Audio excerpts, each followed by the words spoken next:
ce chapitre, j'aurais pu le faire à la lettre H, pour l'appeler homosexuel ou homosexualité. Mais je souhaitais garder la lettre H pour autre chose.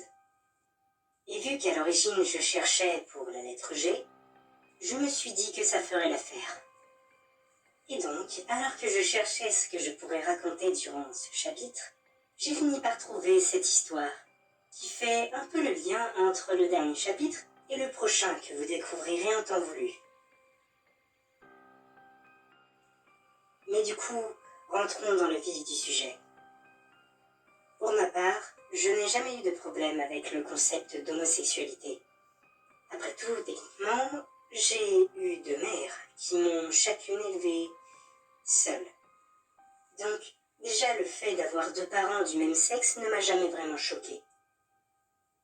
Aussi, au vu de comment ma première mère a été traitée par les autres durant tout le temps que j'ai été à ses côtés, je ne vois pas pourquoi on devrait blâmer des gens pour l'amour qu'ils ressentent.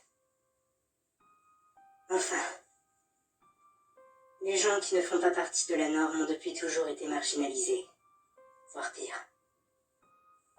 Et aujourd'hui, nous allons donc nous intéresser au cas d'un homme qui fut responsable de l'exécution publique de plusieurs personnes homosexuelles.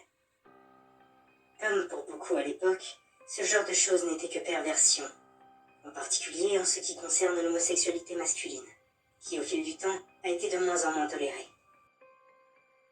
Et donc, l'homme que vous allez suivre aujourd'hui dans son cauchemar se nommera Gaëtan. Un homme de foi qui, comme je vous ai dit, a été responsable de la mort de plusieurs personnes.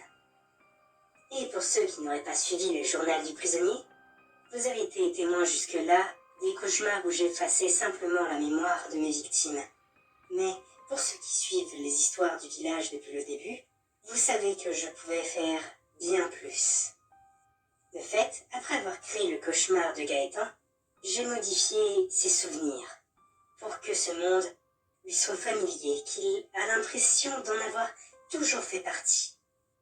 Et une fois ces nouveaux souvenirs implantés, je l'envoya dans le lieu qui allait être l'origine de tous ces supplices. Il se réveilla donc dans une petite maison.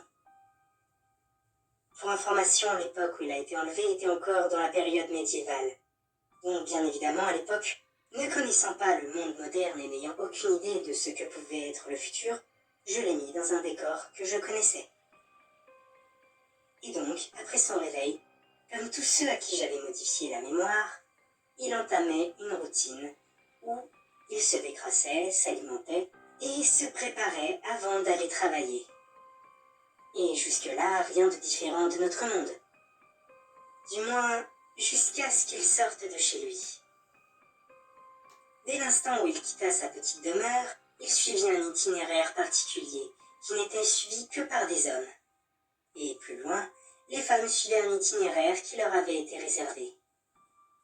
Car le monde dans lequel j'avais envoyé Gaëtan était un monde où les hommes et les femmes ne se mélangeaient pas, sauf dans certains endroits, comme les lieux de travail, et où les uns n'avaient pas besoin des autres pour se reproduire. Ainsi, dans ce monde, dû au peu de contact entre les deux sexes et à l'inutilité de se mélanger autrement que pour des tâches pratiques, la quasi-intégralité de la population était homosexuelle et ne voyait pas d'un bon œil le mélange des deux sexes. Du coup, les rues et les quartiers étaient configurés de sorte à permettre le moins de contact entre les différentes communautés, renforçant le contact entre eux et donc l'attirance pour les membres du même sexe. Enfin, maintenant que je vous ai détaillé le monde où j'avais envoyé notre cher Gaëtan, revenons à lui. Il venait d'arriver sur son lieu de travail. Et quoi de mieux que des champs pour travailler ardemment, et ce au contact de l'autre groupe.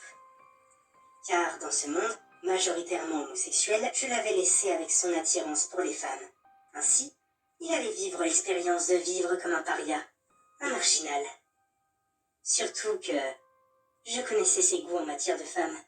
J'avais donc placé une femme qui lui plairait dans la même zone de travail que lui, ce qui bien évidemment ne le laissa pas indifférent, car il ne pouvait empêcher son regard de dériver sur elle pendant le temps de travail. Bien sûr, il savait que son attirance pour cette femme n'était pas bien vue, et que si ça s'apprenait, il risquait de se faire mettre à l'écart. Mais il ne pouvait résister. C'était plus fort que lui. Cette sensation d'être sur un petit nuage à chaque fois qu'il la regardait était si plaisante. Néanmoins, il devait faire attention à ce que personne ne remarque ses regards. Sinon, il aurait des problèmes.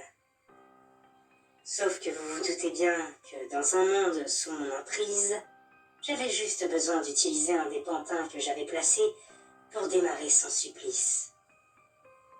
Je le laissa tout de même profiter pendant quelques jours de sa nouvelle vie, le laissant s'imaginer qu'il était discret. Puis, finalement, alors qu'il était dans les champs en train de faire sa besogne habituelle, il se rendit compte que l'élu de son cœur était absente, ce qui le rendit un peu triste.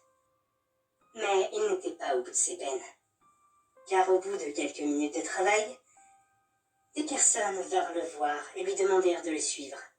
Ces personnes avaient des vêtements qui ressemblaient plus à des tenues de garde qu'à des tenues de paysans, en particulier avec les lances qu'ils avaient à la main.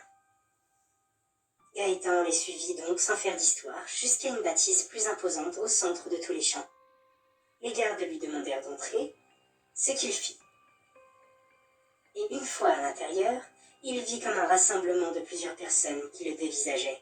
L'endroit ressemblait à une sorte de tribunal, et l'atmosphère était pesante. Il avança et on lui demanda de s'asseoir face à un groupe d'hommes et de femmes qui semblaient présider l'assemblée. Et quand il le fit, les membres de la présidence lui annoncèrent qu'il avait été convoqué au tribunal du village pour cause de comportement dérangeant et répétitif à l'encontre d'une travailleuse du champ où il se trouvait. Puis l'un d'eux fit un geste à l'un des gardes, et la femme sur laquelle Gaëtan avait porté son attention depuis des jours entra dans la pièce. Suite aux accusations et à la vision de la femme qui venait d'entrer le regardant avec dégoût, le pauvre homme se sentit comme s'il tombait dans un profond gouffre. Et son esprit s'embrouilla à mesure que la femme témoignait des regards insistants qu'il avait eus à son égard, du malaise qu'elle ressentait et qu'elle ne pouvait pas travailler dans ces conditions. Et alors que les juges du tribunal demandaient à Gaëtan s'il plaidait coupable des accusations, celui-ci ne put que bafouiller quelques syllabes à mesure que sa gorge se serrait et qu'il sentait les larmes monter.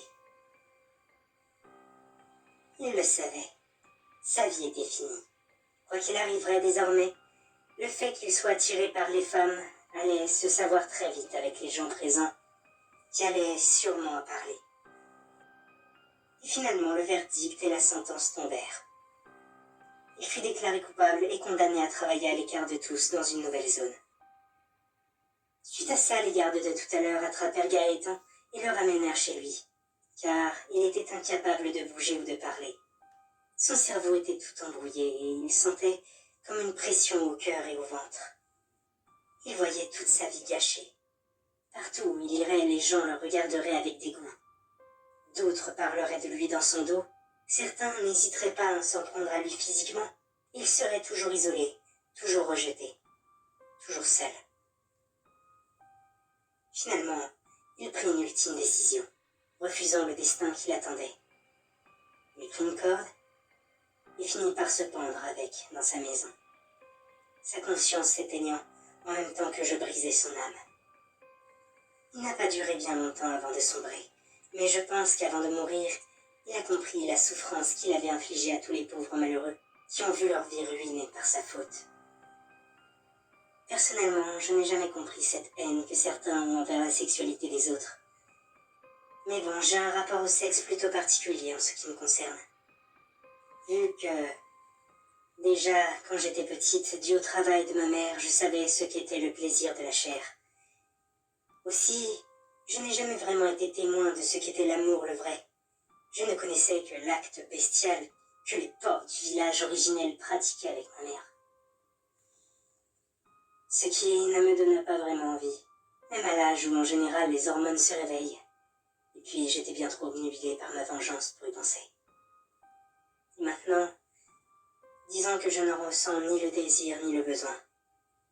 Sûrement dû au fait que je n'ai plus de corps physique et que jusque-là, seule ma haine m'animait. Enfin, qu'importe. Je n'en ai jamais eu quoi que ce soit à faire et je ne vais pas changer d'avis maintenant. Et puis, Même si c'est malsain, je dois l'avouer. J'ai pris bien plus de plaisir à torturer les âmes qui ont atterri ici qu'en faisant autre chose. Maintenant, est-ce dû aux énergies négatives qui circulent dans ce monde, ou suis-je tout simplement cruel?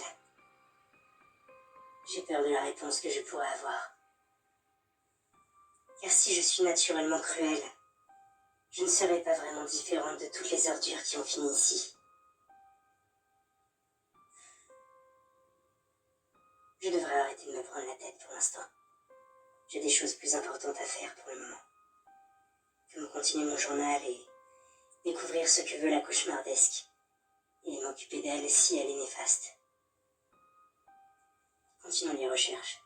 De toute façon, j'ai déjà une idée du prochain chapitre que je vais écrire.